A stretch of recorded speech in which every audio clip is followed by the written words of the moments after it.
Assalamualaikum warahmatullahi wabarakatuh. Perkenalkan, nama saya Zulfa Mutiarani dengan NIM 22060091. Pada video kali ini, saya akan membahas tentang materi bab 7, yaitu konsep-konsep dasar probabilitas. Untuk materi yang pertama, kita akan membahas pengertian probabilitas. Nah, probabilitas sendiri adalah suatu ukuran tentang kemungkinan suatu peristiwa atau event akan terjadi di masa mendatang.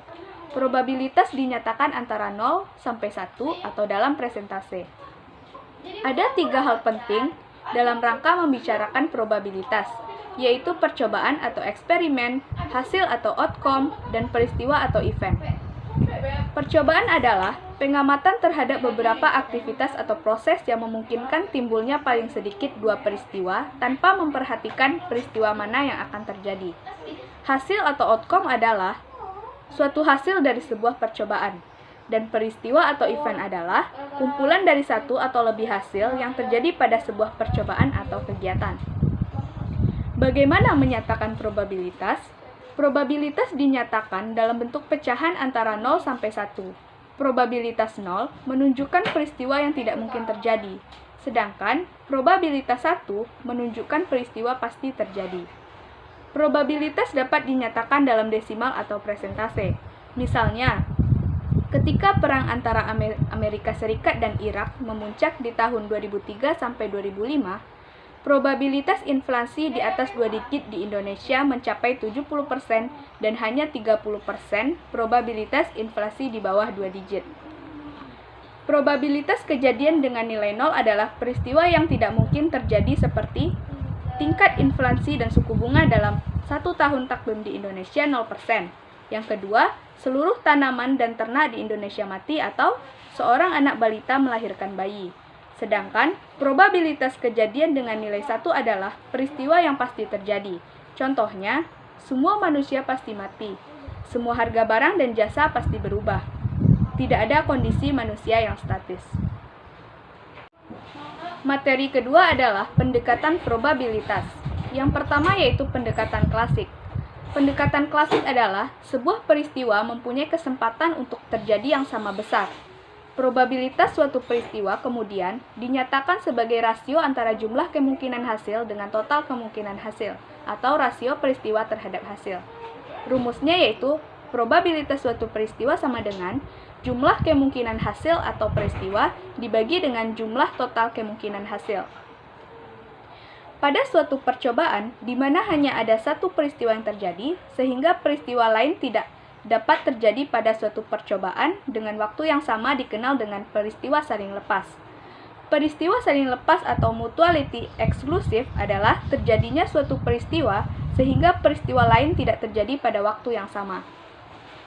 Nah, untuk suatu percobaan yang mempunyai hasil lebih dari satu, dan semua hasil mempunyai probabilitas sama, serta hanya satu peristiwa terjadi, maka peristiwa ini dikenal dengan lengkap terbatas kolektif atau kolektif ekshaustif. Lengkap terbatas kolektif adalah sedikitnya satu dari seluruh hasil yang ada, pasti terjadi pada setiap percobaan atau kegiatan yang dilakukan. Yang kedua yaitu pendekatan relatif. Berbeda dengan pendekatan klasik, besar probabilitas suatu peristiwa tidak dianggap sama, tetapi tergantung pada berapa banyak suatu peristiwa terjadi dari keseluruhan percobaan atau kegiatan yang dilakukan. Rumusnya yaitu probabilitas kejadian relatif sama dengan jumlah peristiwa yang terjadi dibagi dengan jumlah total percobaan atau kegiatan. Selanjutnya yaitu pendekatan subjektif. Pendekatan subjektif yaitu menyatakan probabilitas suatu peristiwa terjadi berdasarkan penilaian pribadi. Penilaian subjektif diberikan karena terlalu sedikit atau tidak ada informasi yang diperoleh berdasarkan keyakinan. Contoh pendekatan subjektif seperti yang pertama yaitu, menurut Presiden Saddam Hussein, Irak pasti menang melawan Amerika. Dan juga, menurut Menteri Keuangan Indonesia periode 1996 sampai 1998, Indonesia tidak pernah terjadi krisis karena fondasi ekonomi kuat. Selanjutnya yaitu konsep dasar dan hukum probabilitas. Probabilitas kejadian dilambangkan dengan P. Apabila kejadian jual saham dinyatakan dengan huruf A, maka probabilitas jual saham dinyatakan dengan PA. Sebaliknya, apabila kejadian beli saham adalah B, maka probabilitas beli saham adalah PB. Yang pertama yaitu hukum penjumlahan. Hukum penjumlahan menghendaki peristiwa yang saling lepas atau mutually exclusive, yaitu apabila suatu peristiwa terjadi, maka peristiwa lain tidak dapat terjadi pada saat bersamaan. Apabila kejadian menjual saham atau PA, maka kejadian membeli saham PB tidak mungkin terjadi pada waktu bersamaan. Hukum tersebut dinyatakan sebagai berikut. P, A atau B sama dengan PA ditambah dengan PB. Yang selanjutnya yaitu peristiwa atau kejadian bersama. Kejadian seperti jual atau beli saja tanpa tahu apa yang dijual dan dibeli, atau kejadian hanya sejenis banknya saja, BCA, BLP, atau BNI tanpa tahu kegiatannya, jarang sekali terjadi. Kegiatan jual saham, pastilah diketahui saham apa yang dijual atau beli saham apa yang dibeli. Jadi, kegiatannya sebenarnya terdiri atas dua jenis, yaitu yang pertama, kegiatan jual beli saham, dan juga sahamnya adalah saham BCA. Oleh sebab itu, ada kejadian bersama atau joint event seperti kejadian jual saham PA dan sahamnya BCA atau PD, atau kejadian beli PB dan sahamnya BCD, PD. Kejadian saling lepas atau mutually exclusive. Kejadian saling lepas terjadi apabila hanya satu dari dua atau lebih peristiwa yang dapat terjadi. Oleh sebab itu, untuk peristiwa saling lepas, kejadian bersama dalam suatu percobaan tidak ada.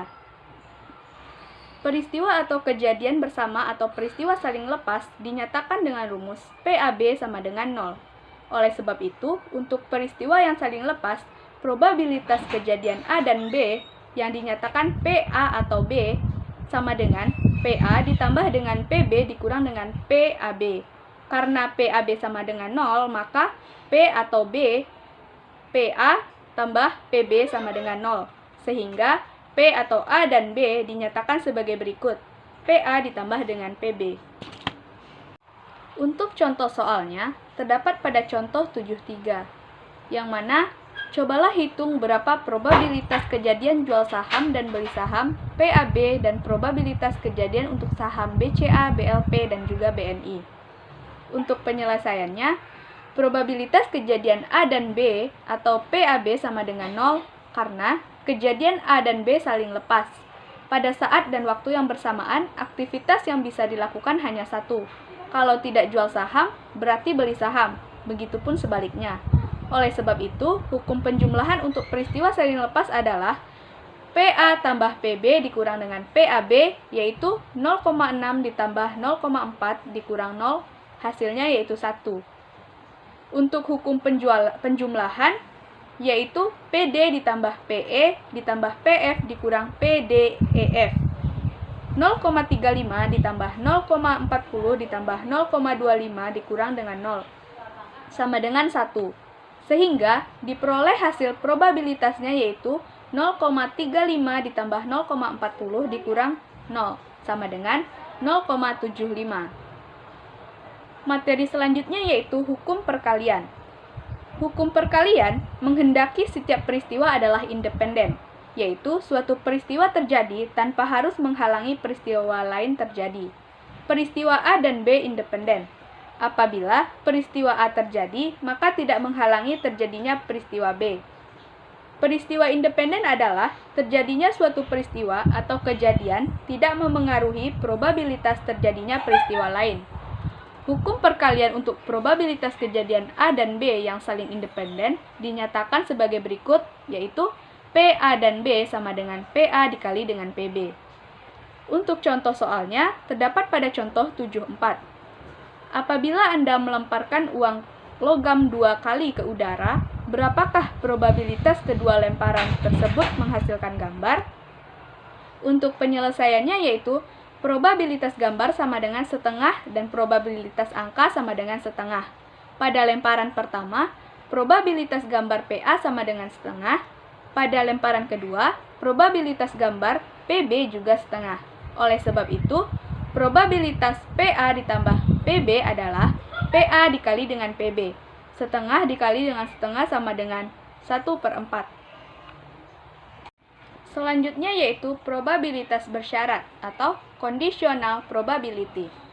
Probabilitas bersyarat adalah probabilitas suatu peristiwa akan terjadi dengan ketentuan peristiwa yang lain telah terjadi.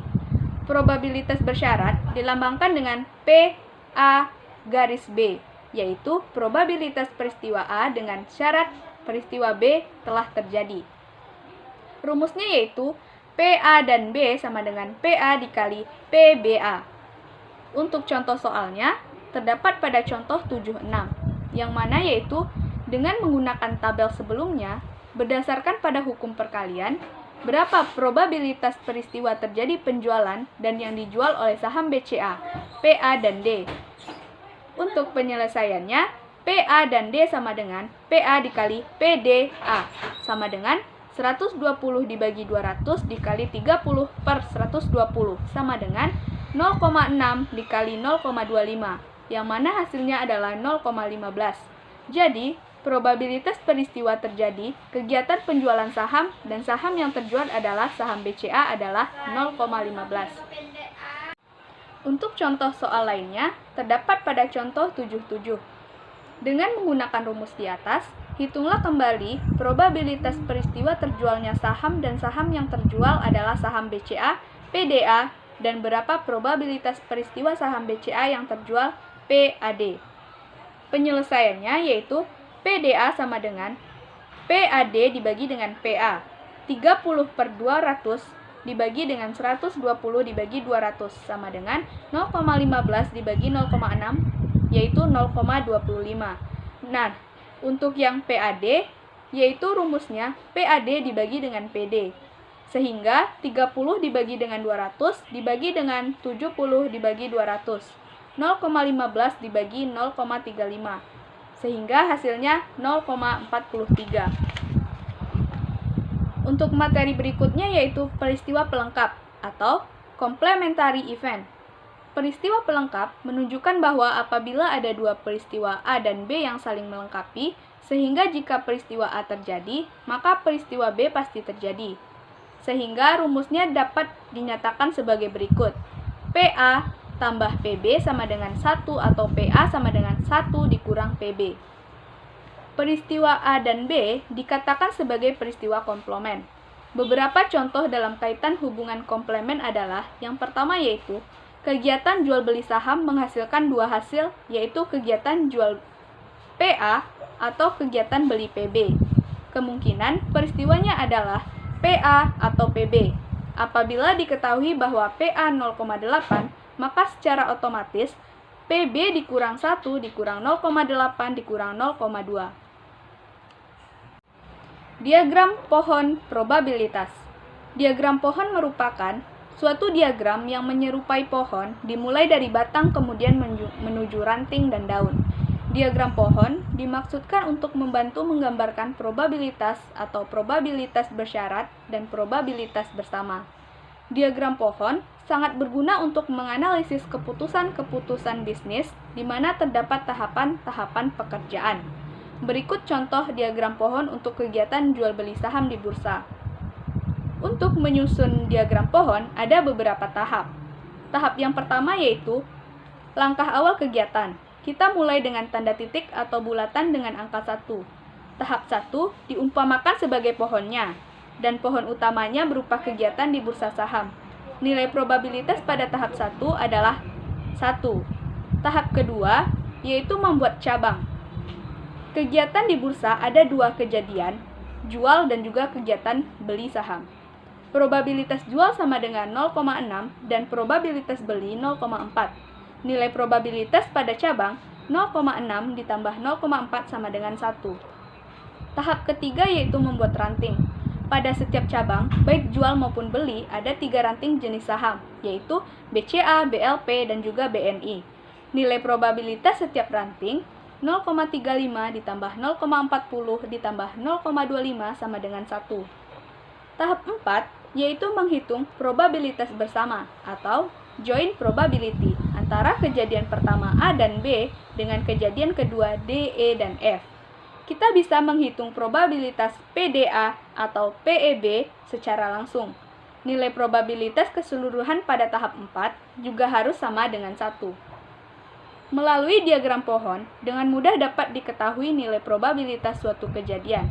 Probabilitas terjualnya saham BLP PEA sama dengan 0,24. Probabilitas dibelinya saham BNI PFB sama dengan 0,10. Begitu juga seterusnya. Contohnya yaitu, hitunglah berapa probabilitas peristiwa terjadi penjualan PA dan saham yang terjual adalah saham BNI PFA. Penyelesaiannya yaitu PA dan F sama dengan PA dikali PFA sama dengan 0,6 dikali 0,15 sama dengan 0,09. Teorema Bayes. Teorema ini dikembangkan oleh Thomas Bayes pada abad ke-18.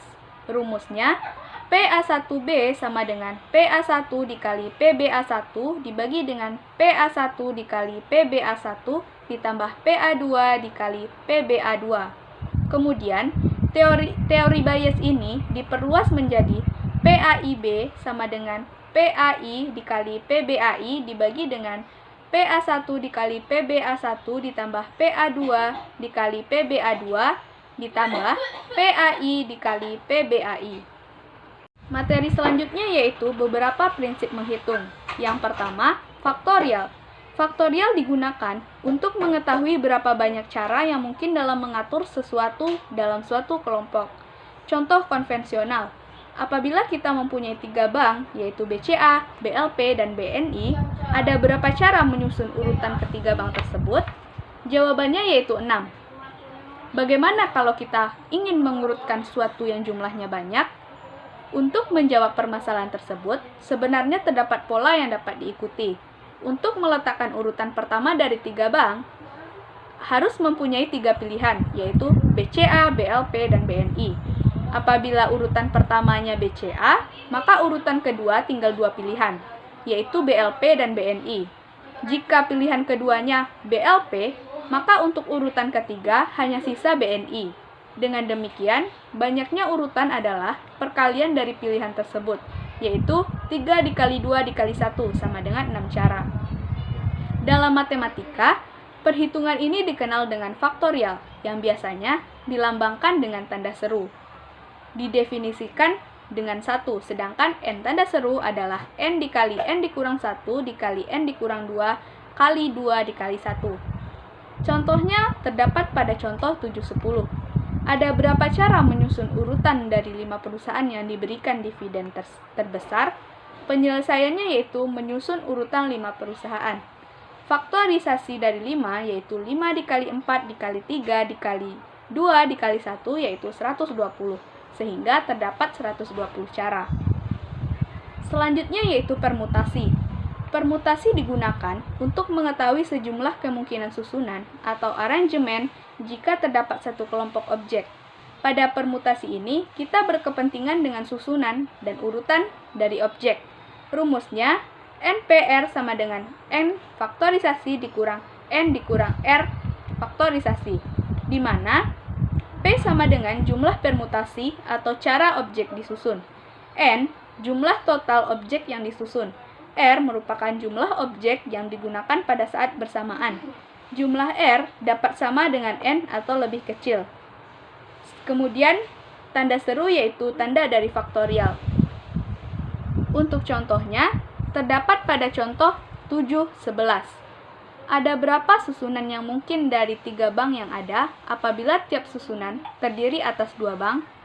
Untuk penyelesaiannya, 3P2 sama dengan faktoriasi dari 3 dikurang 2 faktoriasi sama dengan 3 faktorisasi dibagi dengan 1 faktoriasi sama dengan 3 dikali 2 dikali 1 sama dengan 6. Susunan tersebut adalah BCA, BLP, BCA, BNI, BLP BCA, BLP BNI, BNI BCA, dan BNI BLP. Selanjutnya yaitu kombinasi. Kombinasi digunakan apabila kita tertarik pada beberapa cara suatu diambil dari keseluruhan objek tanpa memperhatikan urutannya. Misalkan, ada 10 bank, dan kita hanya akan mengambil 3 bank. Maka, ada beberapa kombinasi bank yang dapat diambil. tanpa memperhatikan urutan atau susunannya. Apabila dalam permutasi dibedakan susunan seperti BCA, BNI, dan BNI, BCA, maka dalam kombinasi tidak dibedakan susunannya, sehingga susunan BCA, BNI dianggap sama dengan BNI dan BCA. Rumusnya yaitu NCR sama dengan N faktorialisasi dibagi dengan R faktorialisasi N dikurang R faktorialisasi. Untuk contohnya, terdapat pada contoh 7.13. Ada 5 bank yang mengajukan kredit portofolio ke Bank Indonesia. Sementara itu, Bank Indonesia hanya akan memilih 2 bank saja. Ada berapa kombinasi bank yang dapat dipilih oleh Bank Indonesia? Penyelesaiannya yaitu 5 faktorialisasi dibagi 2 faktorialisasi, 3 faktorialisasi sama dengan 5 dikali 4 dikali 3 dibagi 2 dikali 1 dikali 3 sama dengan 5 dikali 2. Yang mana hasilnya adalah 10. Mempelajari probabilitas sangat bermanfaat bagi pengambilan keputusan yang tepat, karena kehidupan di dunia tidak ada kepastian. Oleh karena itu, kita perlu mengetahui berapa besar probabilitas suatu peristiwa akan terjadi. Perlu diingat, probabilitas dinyatakan dalam angka pecahan antara 0 sampai 1, atau dalam bentuk persentase. Beberapa istilah penting dalam probabilitas yaitu A yaitu percobaan, B hasil, dan C peristiwa. Sekian penjelasan materi bab 7 dari saya. Assalamualaikum warahmatullahi wabarakatuh.